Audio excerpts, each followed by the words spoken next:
আমার ছাদ বাগানের একটি ছোট্ট গাছ গ্যাজেনিয়া গাছটা কিন্তু কিছুদিন আগে মরতে বসেছিল।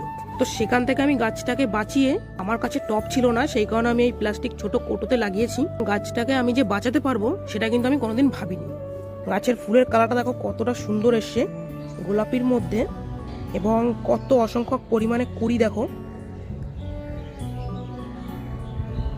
এই পাশে একটা ফুল আসতে চলেছে। গাছটা কেমন লাগছে অবশ্যই কমেন্টে জানাতে ভুলবে না, আর তোমাদের কার কার কাছে আছে অবশ্যই জানাতে ভুলবে না কমেন্টে। গাছটার বয়স কিন্তু আনুমানিক 1.5 থেকে 2 মাস। 1 মাস কিন্তু গাছটা কোনো রকম গ্রোথ ছিল না, তো যত্ন বলতে আমি শুধু একটু খোল জল দিয়েছি, তা বাদে আমি কিন্তু আর গাছটায় কোনো রকম কিছু দিইনি এবং যত্ন করিনি।